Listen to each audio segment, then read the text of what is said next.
Greetings and welcome to Causeless Joy Tarot. I am Glory, the Golden Light Goddess, and I'm here today to do a general reading for the sign of Gemini for the month of May 2018. Today I'll be using two decks. The main deck will be Morgan Greer's, and then the guidance card will come from Karen Sangster's Chakra of the Inside Oracle. Alright, so let's go ahead and get started with your reading, Gemini, for the month of May.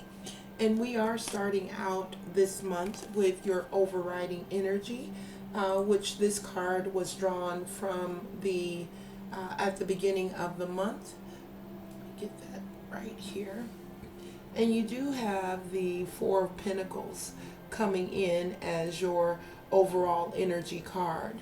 The Four of Pentacles, if you take a look at this card, this guy is holding on really tightly to what he has. It's about holding on to either people, possessions, or stories. It's also the need to control, to be in control of what's going on around you. So we'll go ahead now and take a look at the rest of your cards for the month of May and see how this Four of Pentacles plays out with the rest of your cards. Alright, so calling on my guides, spiritual teachers, helpers, angels, all that loves and surrounds the sign of Gemini, asking for guidance, clarity, vision, and wisdom as we look at the energies coming up for the sign of Gemini in the month of May 2018. Asking for 5 cards that highlight and guide the sign of Gemini in the month of May 2018. Giving thanks in advance for perfect clarity, perfect vision, and perfect wisdom.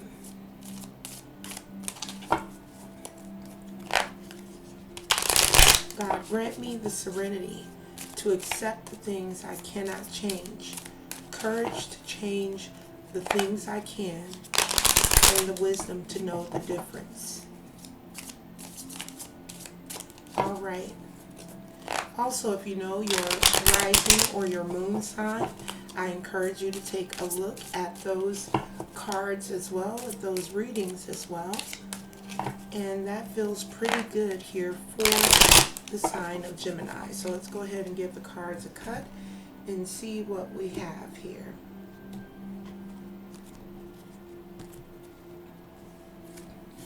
All right.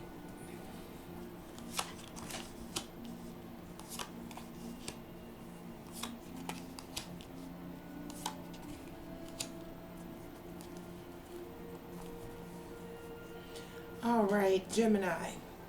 All right, so we have 5 cards that we'll be looking at today, and these cards represent your internal power, your abundance, your romance, a challenge card, as well as your outcome card. So we'll be starting here with your internal power, and you do have the 9 of Pentacles coming out in the reverse as your internal power.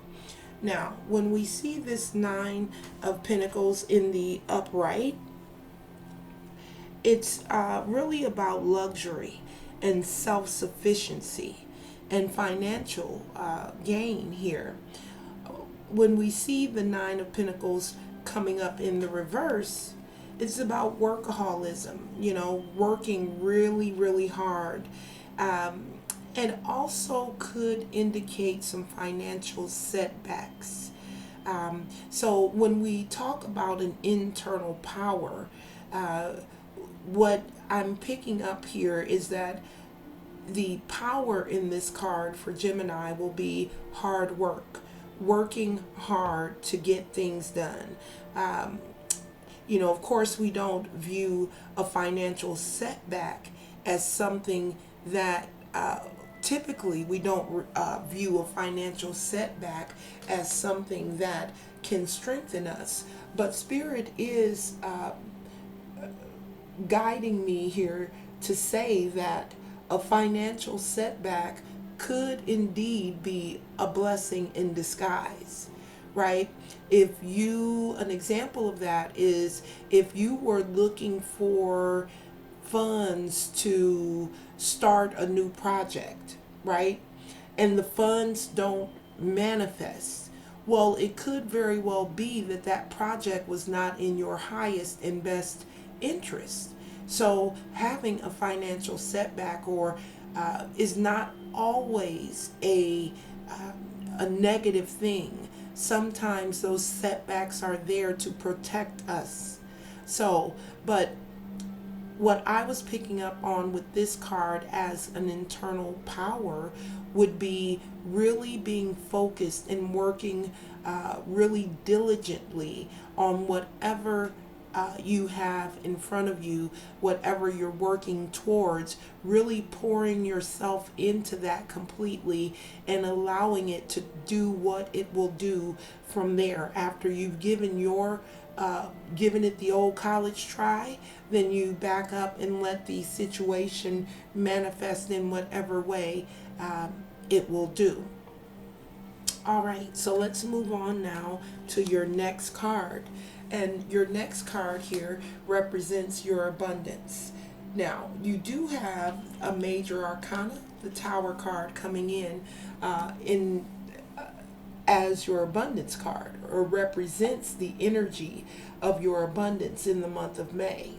Now, this Tower card is quite simply about necessary changes, things that will be perhaps forced to change, in line with what I was just saying about a financial setback could actually turn into a gift in disguise. So as you're going through these changes that will ultimately impact very much your abundance, know that this is necessary. In order for something new to blossom, the old has to be done away with. As Jesus used to say, you can't put new wine in old skins. So this tearing down, this breakdown that is indicated here is very necessary. It is something that you will perhaps a change that you don't want to happen. And again, I'm very much, these cards go hand in hand. This Nine of Pentacles coming up in the reverse and the Tower card, they both speak to things that we may not necessarily view as a benefit, but because we don't know how everything, because everything works together. Everything, there's an old saying that if a butterfly flaps his wings in China, it could cause a massive thunderstorm on the other side of the country. I mean, everything is working together. So because everything is working together, everything is always moving and changing, there's no way for us to know exactly how this thing will impact that thing, because these things are all moving at the same time. So it may feel like a challenge to you, Gemini. It may feel like something is breaking down or going wrong, but I'm really getting the sense that there is truly underlying order in this change, in this upheaval that you may be dealing with in the month of May. Beneath that, there is order, and it's all with great purpose. All right, so let's move on now to your romance card. And you do have the Page of Wands coming in as your romance card here. So this Page of Wands is a very youthful energy. It could also mean There's some newness going on in your relationship area. Perhaps you get a message or an idea or some information that will help to balance out your love life or make it more fun. So this card is representing, as I mentioned, your romantic endeavors. Now, pages also come with messages. A page is an energy that could bring forth a message about some sort of action that you need to take. So there could be a message that comes to you as it relates to your relationship. And this is a romantic relationship. So there could be a message that comes in that moves you to take some action. Now, what that message is and what action you'll need to take, you'll probably have to wait until the message shows up to know that.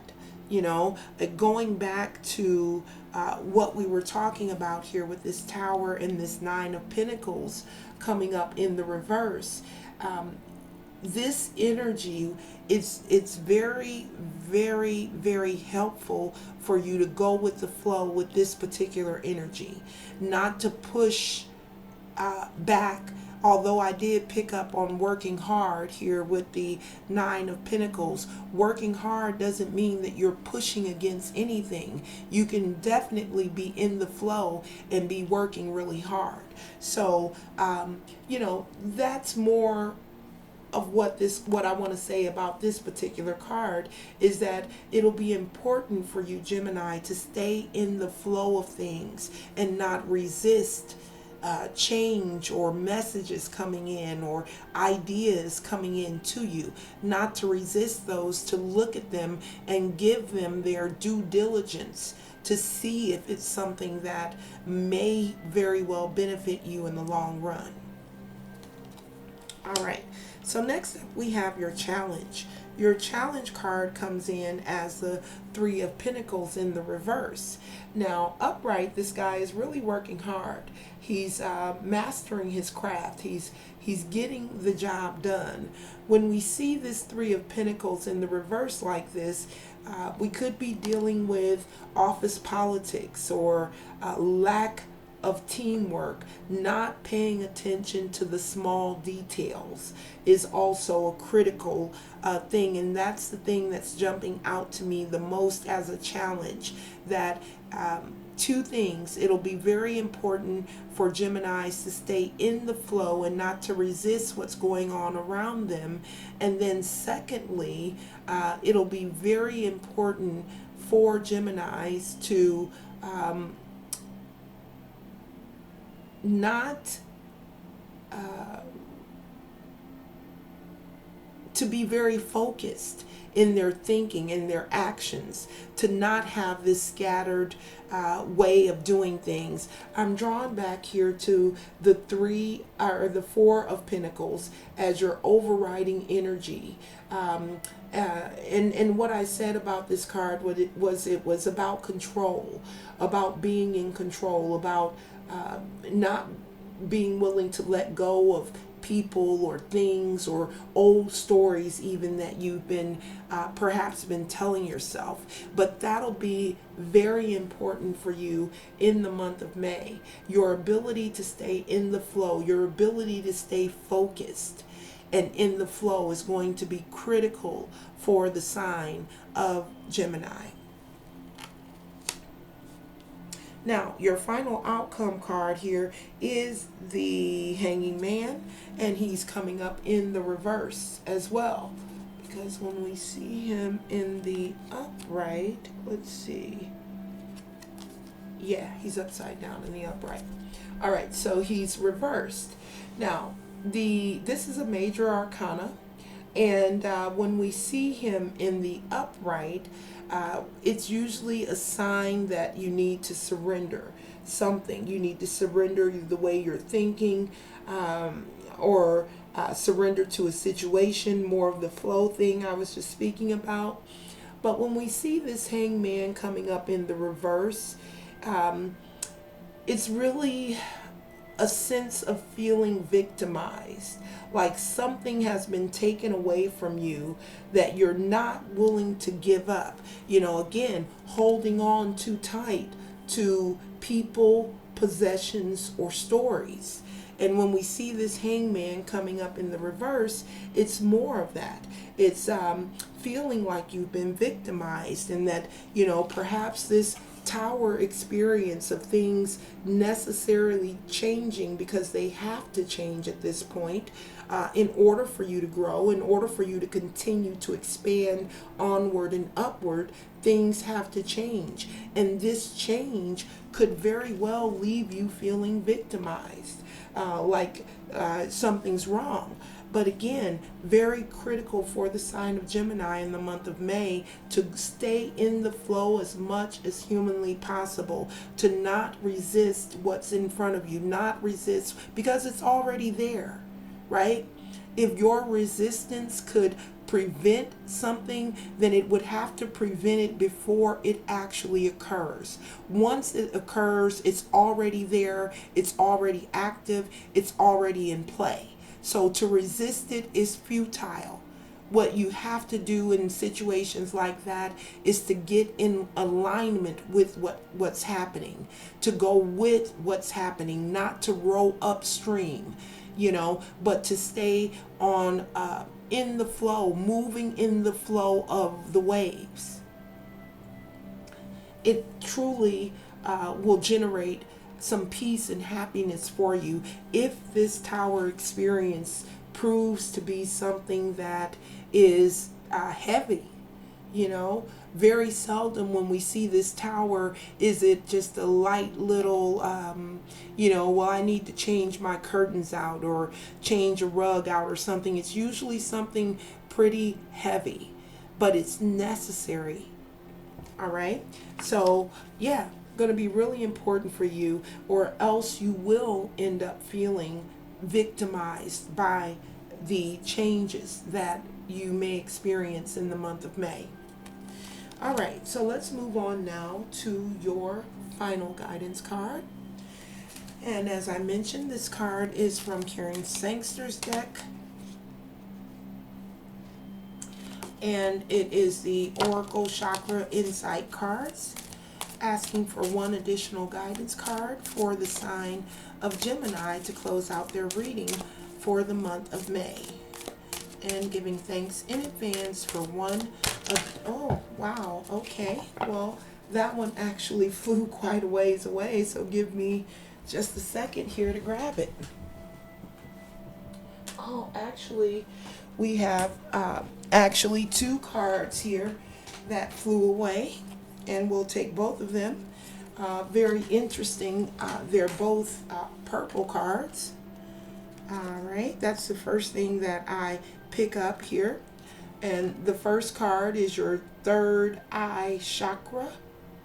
All right, the third eye is, you know, a mental chakra.